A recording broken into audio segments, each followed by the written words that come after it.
Ezra अध्याय 3। आउ सप्तम मास उपस्थित हैला। पुणी इस्राएल संतानगण सेही सबु नगर रे थिले। सेतबेले लोकमाने एक व्यक्ति तुल्य जेरुसालेम रे एकत्रित हेले।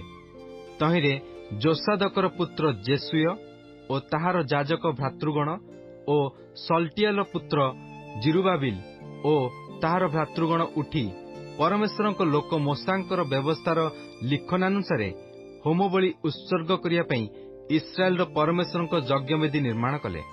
पुणी सेमाने नाना देशीय लोकमानक सकाशु भीत हेबारु यज्ञवेदी की तहिर बैठी उपरे स्थापन कले।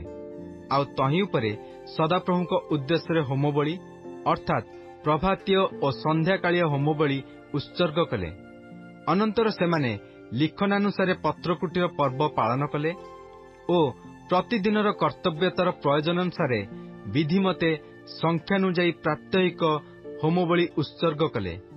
एथिउतारे सेमाने नित्य होमबळी आउ अमावास्यार और सदाप्रभुक पवित्रकृत सकल निरूपित पर्वर और सदाप्रभुक उद्देश्य स्वेच्छादत्त नैवेद्य उत्सर्गकारी प्रत्येक लोकर उपहार उत्सर्ग करियाकु लागिले।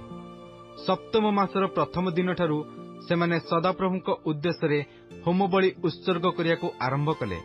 मात्र से समय सदाप्रभुक मंदिरर भित्तिमूल स्थापित होई नथिला। आउ सेमाने पारस्यर राजा कोरोसर अनुमति अनुसारे राजमिस्त्री और सूत्रधर मानंकु मुद्रा देले। पुणी लिबानन ठारू जाफो स्थित समुद्र तीर पर्यंत एरोस काष्ठ आनिया पई सिदोनिय और सोरिय लोकमानकु खाद्य और पेयद्रव्य और तैल देले।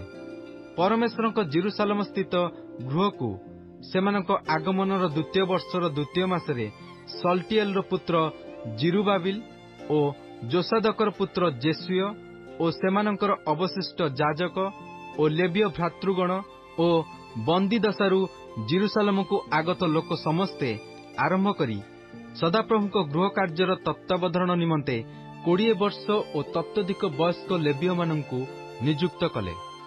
सेतेबेले जेसुय ताहार पुत्र और भ्रातृगण कदमिएल और ताहार पुत्रगण जिहुदार पुत्रगण परमेश्वरक गृह रे कर्मकारी मानक तत्वावधानर भार प्राप्त हेबा निमंते एकत्र ठिया हेले।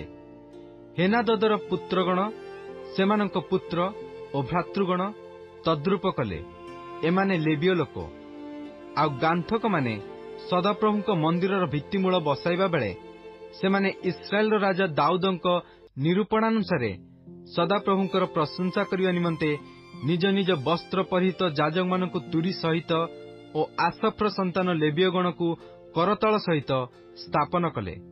पुणी सेमाने सदाप्रभुको प्रशंसा और धन्यवाद देई एक आरेक प्रति गान करी कहिले से मंगलमय जेहेतु इस्राएल प्रति ताहांकर करुणा अनंत काल स्थायी। आउ सदाप्रभुक गृहर भित्तिमूल बसाजिबा सकाशु सेमाने सदाप्रभुकर प्रशंसा करिया बेले समग्र लोक उच्च स्वर रे जयध्वनि कले। मात्र जेउ याजक और लेवीय माने पितृवंश प्रधान प्राचीन लोक माने प्रथम गृह देखिथिले सेमानक दृष्टिगोचर रे एही गृहर भित्तिमूल बसाजिया बेले सेमानक मध्यरु अनेके उच्च स्वर रे रोदन कले और अनेके आनंद सकाशु जयध्वनि कले।